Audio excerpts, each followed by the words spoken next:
Live 101.5, the Valley's hit music leader, Natasha Castles here, and we've got young Gerald I'm in here. in What's the up? building. Fresh out, like new album out, When It's Dark Yeah. out. Now, obviously, I'm a big fan already, and when I looked at the track listing, I'm also a big fan of Kehlani.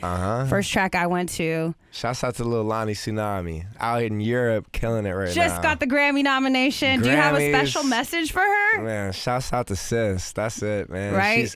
She doesn't, man. She's on top of the world.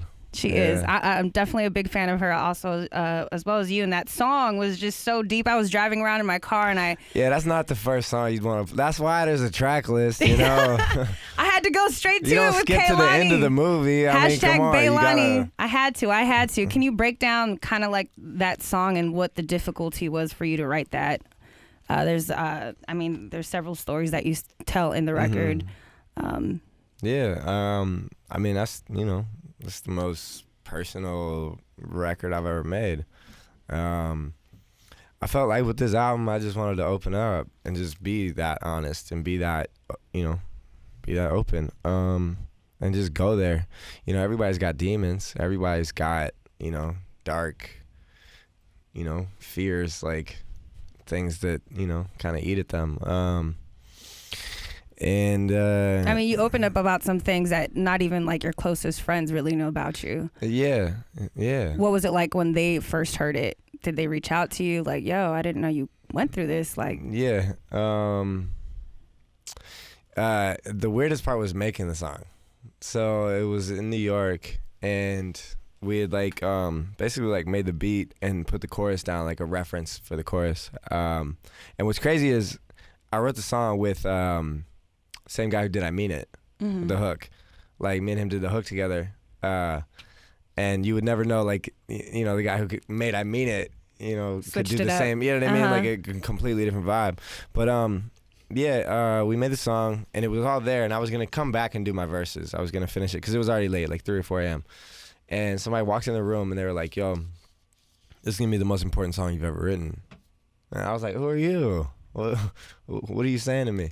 And he was like, are you afraid of this song? And I was like, what's to be afraid of? And he was like, well, just know you have to do this right. Like you have to fully go there. The direction you have to go in. Yeah. He was like, take this one seriously because you got something here.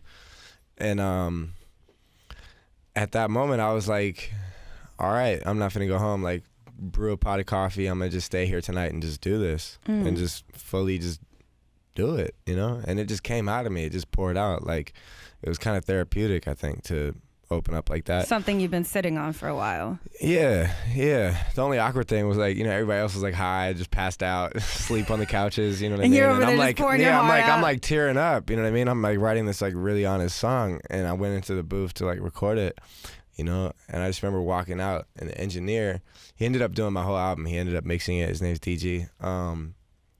He was like, yo, you're the truth. That was crazy. Like, you really just did that. And I knew then that it you know what I mean? It would reach people, it would connect, I don't know. It connected with me. Right. I didn't want to move on to any other song. Like that song stayed on repeat for a while. Like and I was said, like, okay, that's I'm why sad. I said the end of the album. It's not, Yeah. I mean, even with the other tracks, let's see, what's another one I really like? The one with Mark. Marky Basie. That one's sexy. So I mean, there's something, for everybody there. Although it is, when it's dark out, that you kind of song's reach a little into lighter. A little lighter. You did it a little bit sexier. I thought about calling the album When It's Light Out, but I chose dark. Just kidding. Anytime I recommend for the past weekend, I'm like, go straight to the. Everything's gonna be okay. You don't need to hear anything that's else. not the weekend song. That's not the weekend turn up pregame. Let's go out. Okay, Calm Down. Calm Down is that. That one is it. Calm Down now. In the Calm Down, you do mention something about the Kardashians, only one being single. Now, I know you got the G-Eazy side. You got Gerald. Yeah. If we were to say you were going to take out, the single Kardashian/Jenner, where would Gerald take her out on the first date, and where would G-Eazy take her out on the first date? Where would Gerald take her out on the first date? Netflix and Kill. And Netflix and Kill. That's the new one. What exactly are we killing here? Some cookies? We're going to keep it to the cookies. Yeah. Some ice cream. Yeah. We gotta have two different dates, G-Eazy or Gerald. Yeah, G-Eazy. Man, yeah, we'd probably just go drink whiskey. There we have it. I don't know. Now, what was I guess you talked about one of the most difficult tracks to write on the song. What was like the easiest part about the album, writing the album? Order More. Yeah. Either that or You Got Me. I wrote them in like 10 minutes. Oh, it was easy. Yeah. Nah, because it's just like, I mean, like, you know what I mean? There's something you've G-Eazy been and sitting Gerald. on, yeah. You know, there's G-Eazy and Gerald. Like Gerald is like, you know what I mean? Really like more introspective, more, you know what I mean? Mm-hmm. He's a shy dude. He's really, you know. And then there's G-Eazy, and he likes to rage. And yeah, those songs are just about the rage, you know. You know, we really be doing that.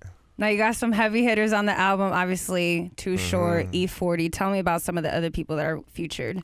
Man, like Mark, yeah, Quinn. yeah. I had Prince on my album. He didn't make the cut. Damn. I had an unreleased Tupac verse on the album. It didn't make the cut. Didn't make the You cut. feel me? Man, I had no. Yeah, shouts out to E40. Shouts out Too Short. Shouts out Kehlani. Shouts out Keisha Cole. Yeah, I got some cool people on there. With Chris Brown, Tory Lanez. Chris Brown. Yeah, Big Sean. Yeah. And went hard in the paint. Yeah, Marky Basie, Quinn. Marky Basie. That's what I want to hear more. I have my just friends and I have my song. heroes. I love it. There you have it. G-Eazy, when it's dark out, make sure to pick up the album. Yeah. Right you gotta now. Die. It's For good. sure. You might cry. You'll turn up also. Yeah, I mean, it'll make you laugh. It'll make you cry. It'll make you want to turn up. It'll make you want to turn down. You know, it's like it's a movie, and that's the way I kind of think about music is like telling a story and like, you know what I mean, having a whole experience, like a whole ride, a dynamic, like up and down experience. When you listen to an album, it shouldn't just be like a linear coast. One-sided. You know? Mm-hmm. Yeah, it's a ride. Well, thank you, Mr. Thank you. Easy. Get the album out now. When it's dark out. Go and get that, G-Eazy. man. Go to your stores, clear the racks out, buy all the copies you can. When it's Download dark it. out, Do you I'm have breaking no room Adele's on your record. phone? Let's go. Hey.